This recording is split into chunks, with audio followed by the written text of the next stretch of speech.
Welcome back, fellow armchair generals. This is Gamer1745 with my continuing playthrough of Hearts of Iron 4 with World Ablaze mod. Now this is very much an attempt and is, quite honestly, much more historical than, say, standard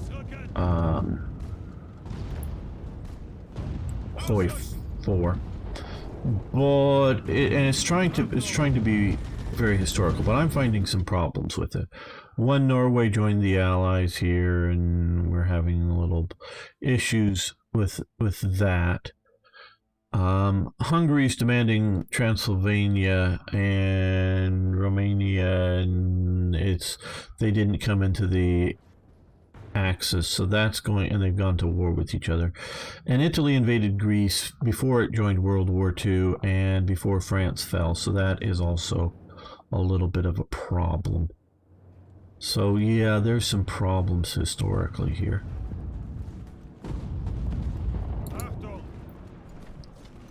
Oh, you've made it. Hello.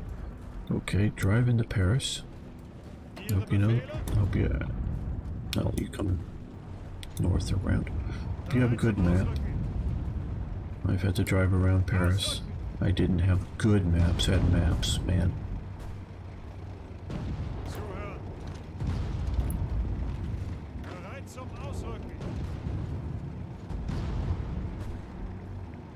No, Hungary's not in the Allies, I don't think.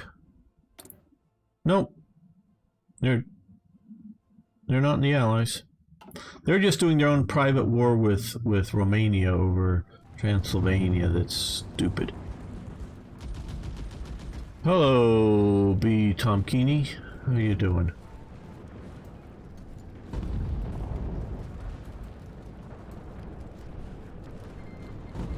Greece joined the Allies now, okay. They're almost there. Well, not almost, but they're heading there.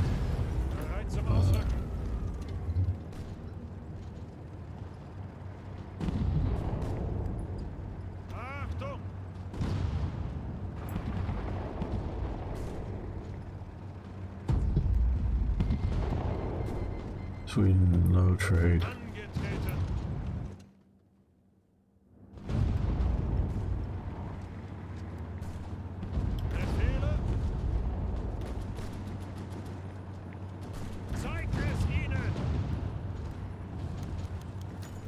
Sweden embargo spells disaster for our productions. Oh.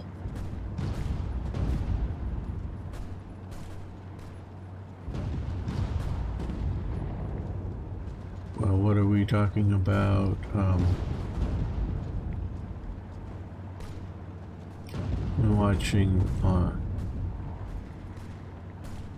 stereo. Are they in sync? I would think they'd be out of sync with each other. Meaning weird echoing effects.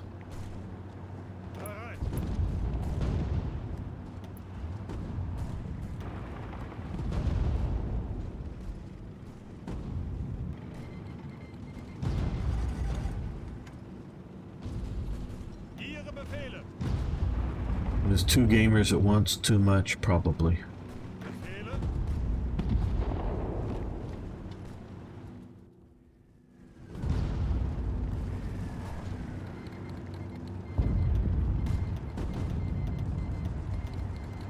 My God, how are we? I don't know. And they're adding more wars and whatnot, and everybody needs to, like, join the war. It's fun. So you join the war, it's fun.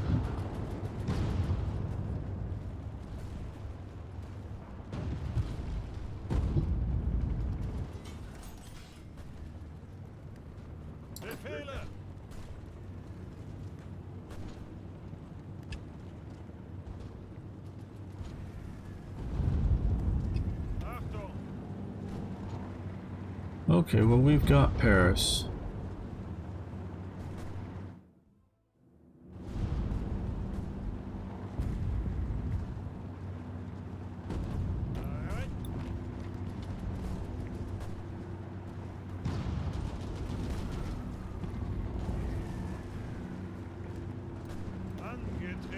Here, well, let's go out and explode around the city a bit.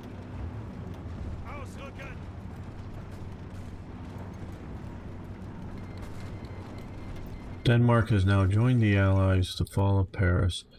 This is ridiculous. Well, they're not yet at the war. They will be shortly, I'm sure.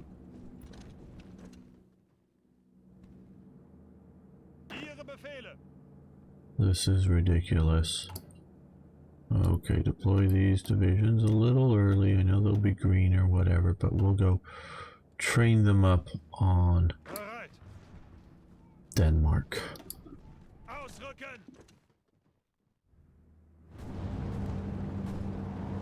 Can't find Paris because of fog of war. Well, this mod has gotten really messy, and I asked the developer, who's often here, he's not right now, Uncharted, good guy, played around War Thunder and whatnot with him. He's a good guy, and he knows history fairly well. I don't know, am I arrogant in thinking I know World War II history better than most people? Well, most people as in, you know, yes, I know World War II history better than 99% of the world's population, I'm sure. But you guys are in that 1% that's really knows World War II history well, I'm sure. And I know you guys know things I don't know. I don't know it all. I am not a know-it-all, but I know a lot. So yeah, he knows history well. I asked him if delaying the war, starting the war in 1940 would break the mod, and he said no. And I think it has. I think there's enough unintended consequences, like Italy just randomly deciding to go into Greece while France is still, you know, a thing that can fight, you know, that type of stuff. It would be one thing is, oh, well, yeah, France is still holding out in Bordeaux and they're, you know, like a pocketed or something like that, and Italy decides to go. But not when they still had Paris as a going concern. Things like that I think fall into the realms of I've broken the mod by delaying the war by a few months. It only seems like years because it's a different year, but a few months. So yeah. Okay, so we've secured Paris. We've more or less secured a path to Paris. One of these divisions will support that attack. Okay, so they're now at war with us, I think. And they're marching up that way. Okay, well.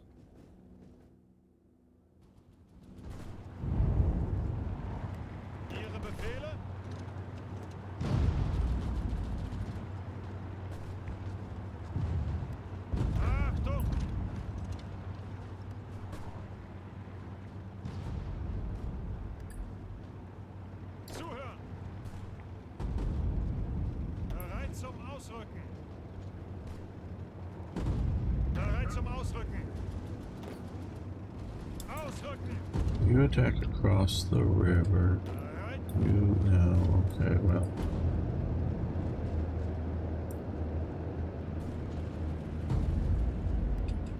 What? Greece is harder to conquer than Yugo. Historically, Italy showed how much harder Greece is to... Yeah, okay, yeah, we can talk about Italy and Greece and Yugoslavia for a moment.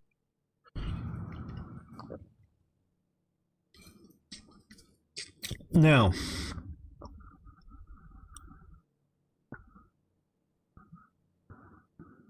we're looking at the conditions that prevailed in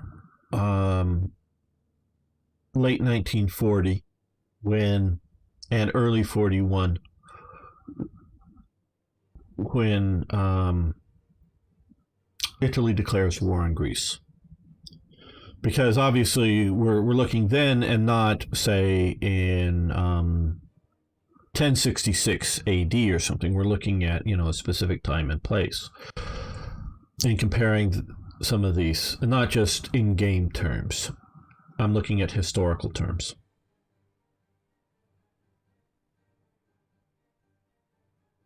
Greece is very conquerable by Italy, but Mussolini, I should say, makes some severe mistakes.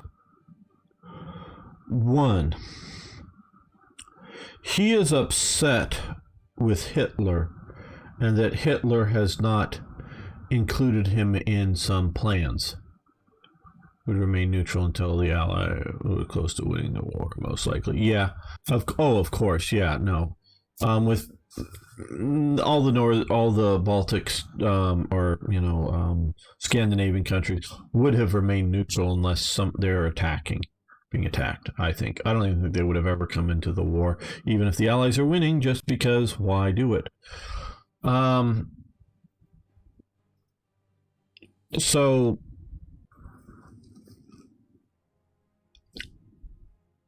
what was Hitler?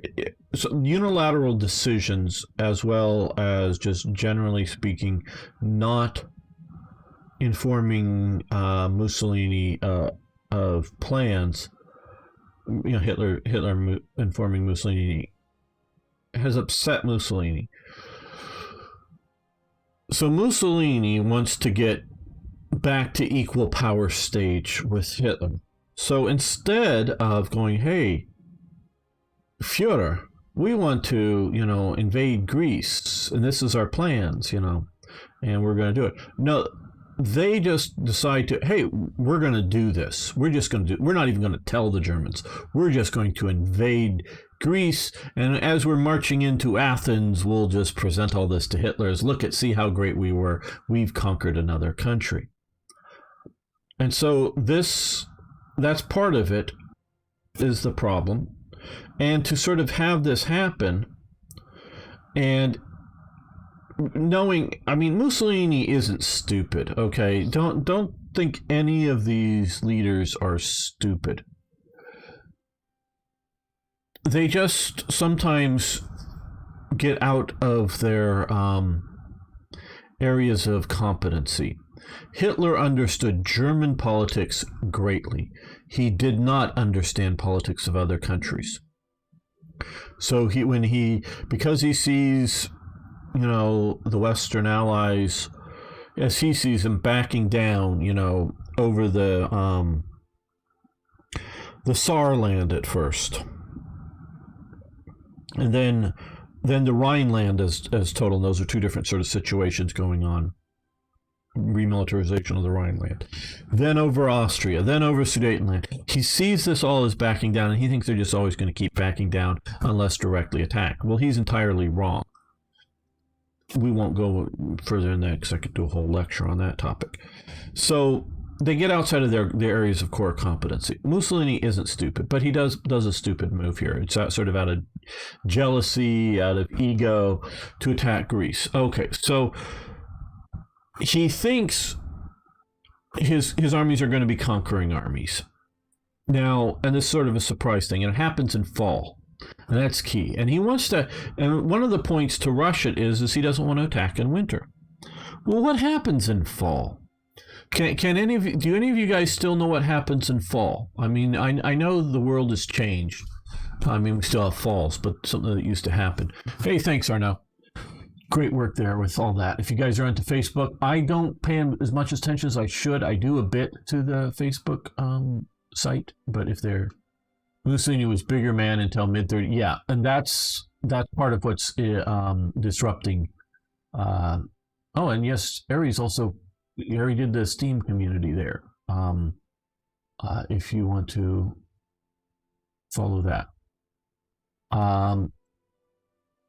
Surpassed him, and he was envious of Hitler's power and Germany's power, because Mussolini inherits, shall we say, Italy, who's a victor in World War I, with somewhat of a victor's army. It's not quite like France's, where Germany has a much, much weaker army because they were defeated after World War I.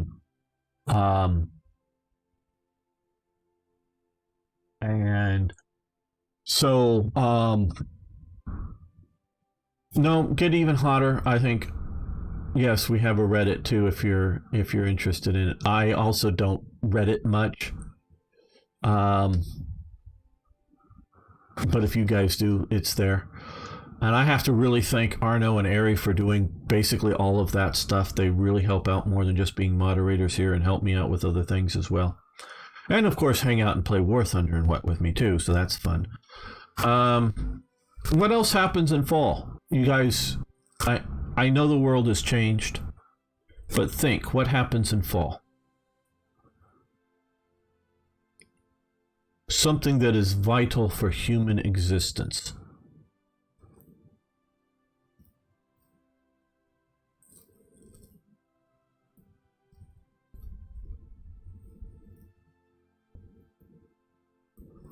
Wow. I thought maybe one of you would know what happened in fall. It used to be, now it's sort of changed because of mechanization. It used to be harvest time. People would go out and harvest food. And it wasn't done mechanically. Even in this time, now they have combine harvesters that run around, so farmers just, the city folk and even the country folk that aren't directly farmers, well, no, planting next year, that happens in spring, but it's harvesting. So traditionally, a lot of militaries in Europe and in Asia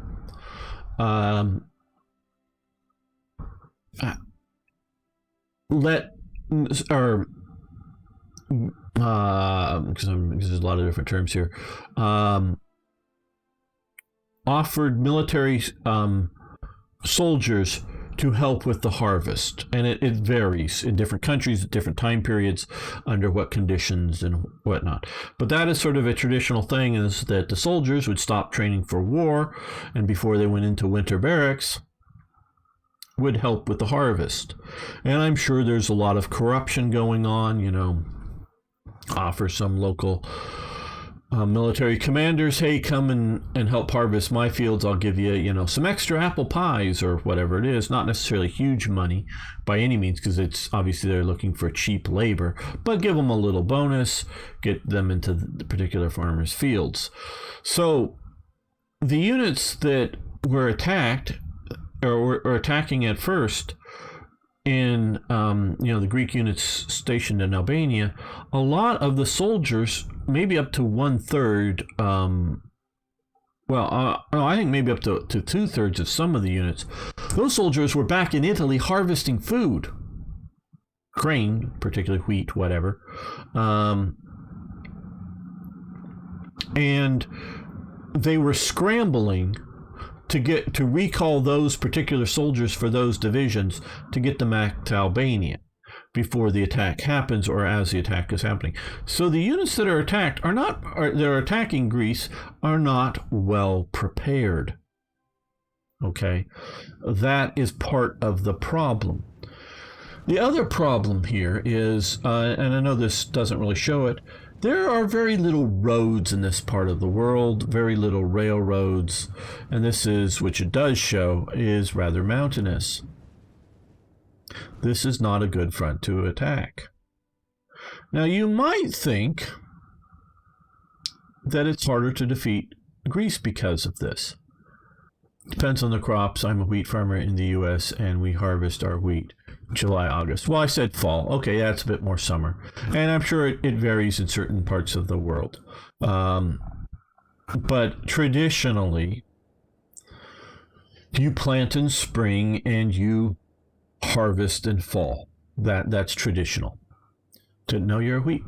Cool. Wheat farmer. Very good to hear.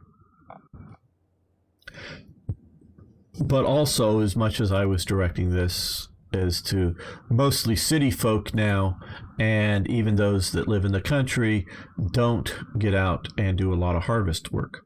But that used to really be a really big thing.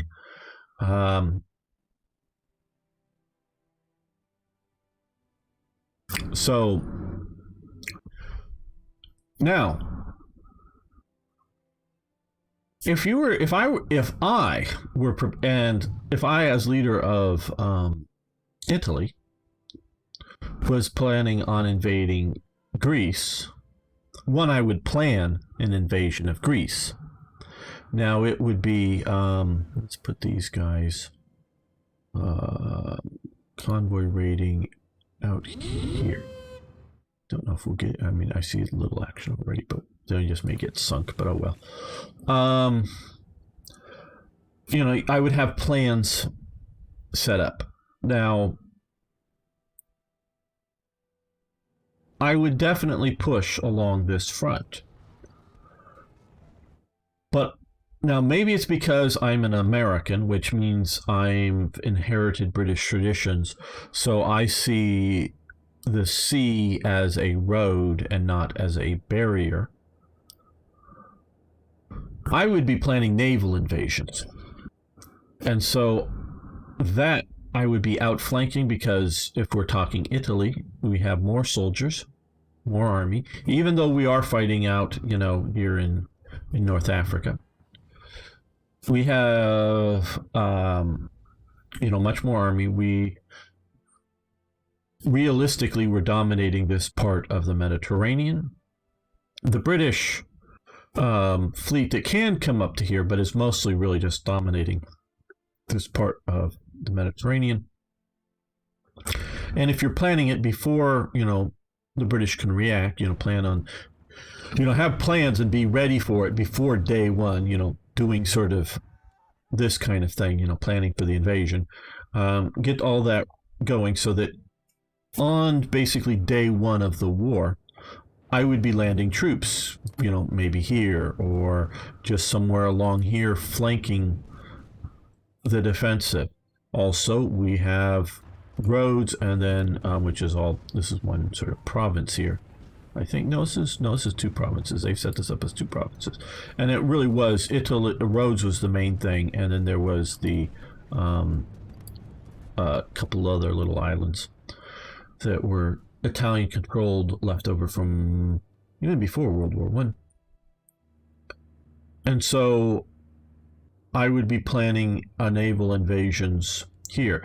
Whether I would feel we're strong enough to go straight for Athens or land out here on whatever this island's called, Thessaly, I would be doing that. I don't know how much I would worry about Crete, just because Crete is not Greece. I mean, you go after Greece. And so with those naval invasions going on, I think Greece falls rather easily. Now, Yugoslavia, from the Italian perspective, Yugoslavia is a bit more of a problem. I say from the Italian, not Axis perspective. You have limited railways, limited roads, more so than what is going, you know, back and forth between Albania and Greece, but it's still limited. You have a strategic depth, meaning if you're attacking from Albania only and pushing in, Athens is strategically deep. But if you're landing ships from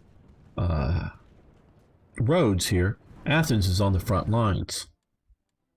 Belgrade is not on the front lines. From, again, if we're looking at purely from the Italian view of this, you've got to push your way through a lot of stuff here. And Italy's army is not motorized. Italy's army had problems taking out Ethiopia. Now, and admittedly, this is, they did send out some premier units to fight, you know, before the start of the Ethiopia campaign. But this is still way off in the colonies. This is on the border. So, yeah.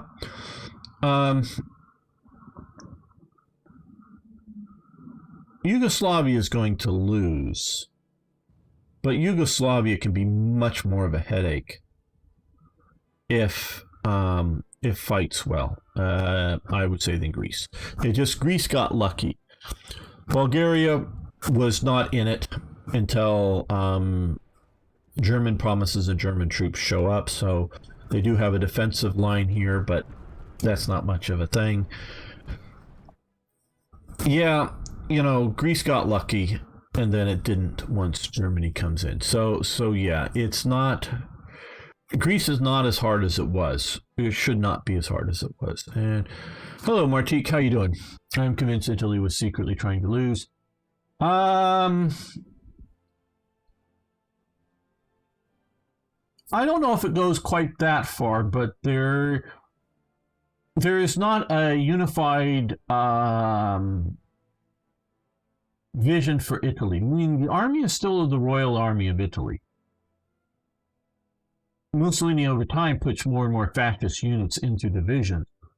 So the army is not a creature of Mussolini's fascism. They're still a Royal Army.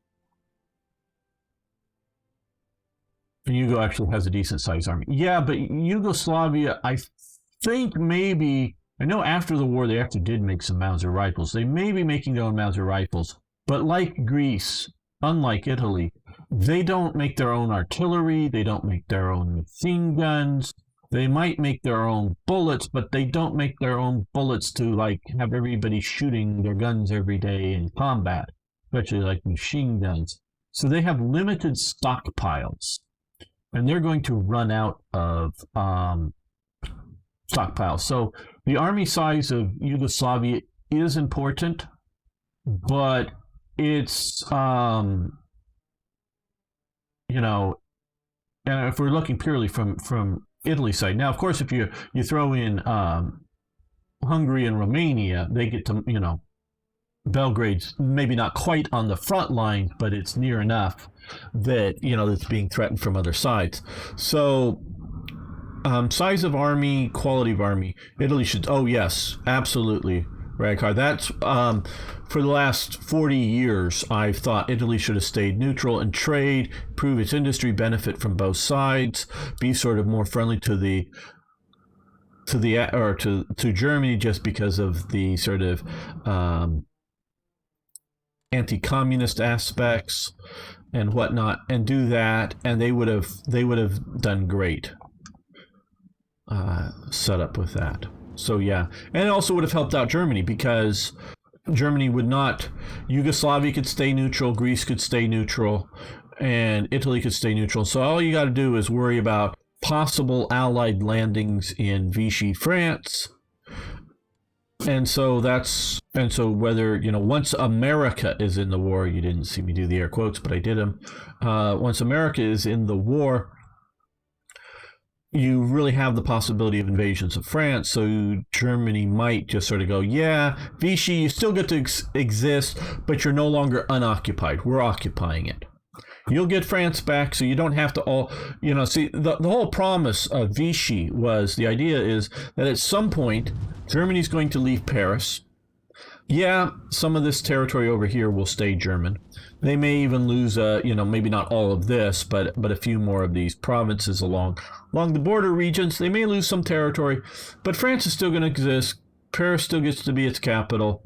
That's sort of the promise of Vichy. So you don't, you know, have to all be, you know, become, you know, partisans fighting us. Just you know, hang loose, and a while we'll be out of here once we solve it. And that's still sort of kind of the promise with when they occupy Vichy France. That's why Vichy still sort of kind of continues to cooperate with Germany, but it becomes less of a thing.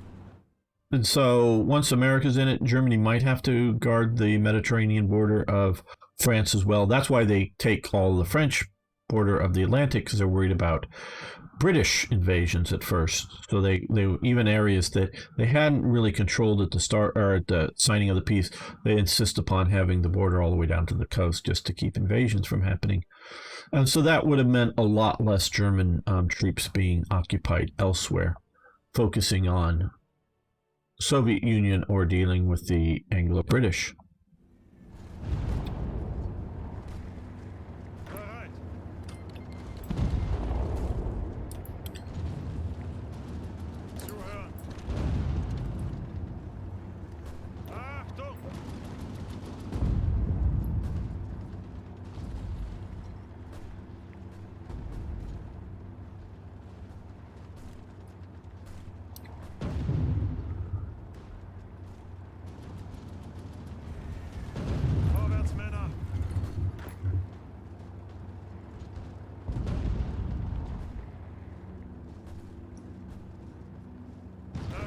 Ausrücken!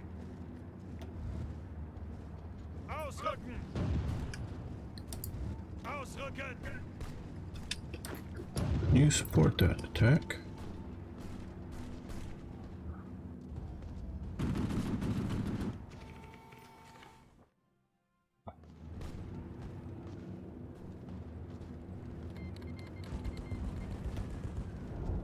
Bereit zum Ausrücken!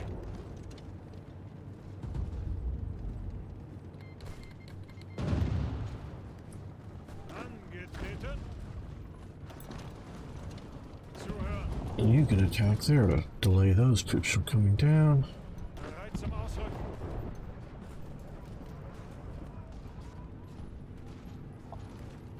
Ihre Befehle! Bereit zum Ausrücken! Achtung!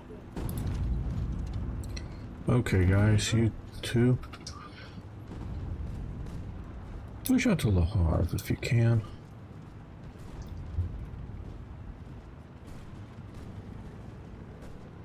OCB, well, no, what's happened is there is a, and they've changed it in a later version, and I haven't started another national focus, I know. There is an artificial delay from, starting the war with Poland before about 70 or well there's about a 3-month delay from when you attack Poland before you can attack France, and I waited till spring to attack Poland, so I had to wait that. They have an artificial delay in this version of the mod, which they've changed, thank God. So that was the problem with what was happening.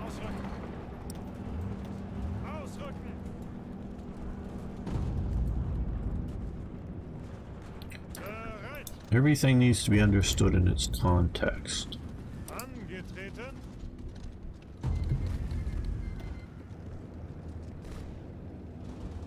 Bereit! Now, I think they've gone overboard in creating out things like French Somaliland as its own sort of thing in French Central Africa. I think that would have been better handled with just being France. But okay, establish Vichy France. Yes, we will do this. Okay, so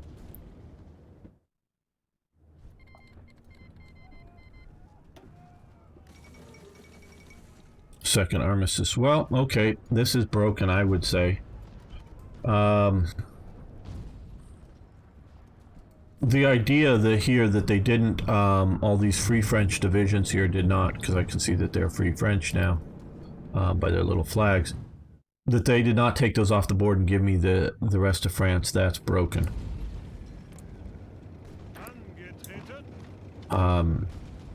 I get the point, or you often see where,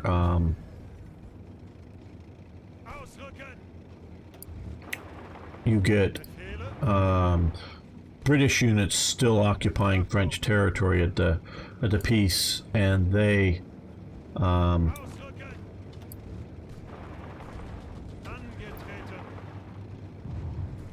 continue to hold territory that may be turned over to a theoretical Free France, but this is just wackiness.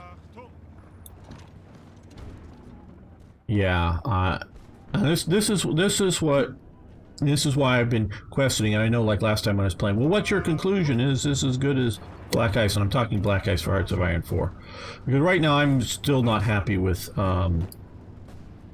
what's going on with Black Ice and the Russian winter and other sort of conditions, Russian invasions, shall we say, situation. I'm very unhappy with that. So I'm not happy with Black Ice. I was hoping this could be a really good, no, why did we go there? I'm gonna move the motorized division there.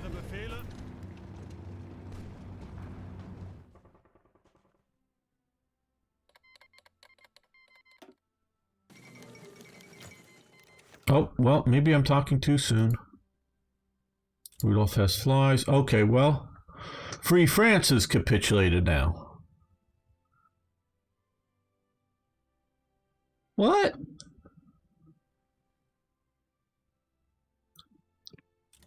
Okay, so what's happened here is, at least as best as I can understand it,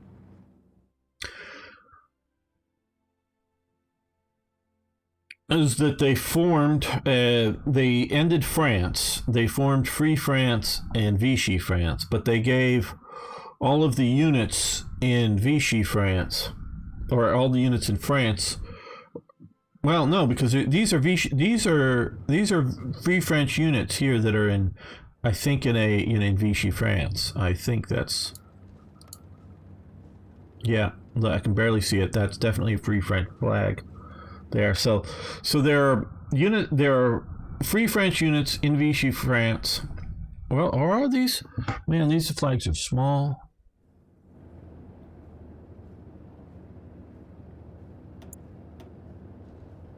I'm not absolutely sure. Maybe these are Vichy units. Maybe when I zoom out and get that, okay, maybe these are Vichy units. Okay, maybe I'm just wrong there. There, I think I'm wrong. But so they gave all the rest of the French units, or some of the French units still in France, to Free France. And then I was fighting Free France, which I'm coming over here to look. Okay, well, this is like French Caribbean, so owner is Free France. So, okay. That just seems weird, because if you want Free France to be a nation in the war, well, we've got a lot of equipment. A lot of equipment. Huh.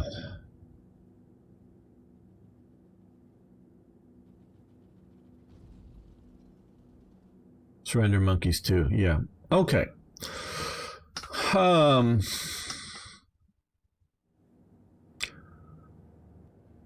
think we're going to end this episode, and then I will answer Nell's question after that. So I want to thank everyone for watching. Thanks for liking the videos. If you haven't already, please subscribe to the channel, and see you next time for more Hearts of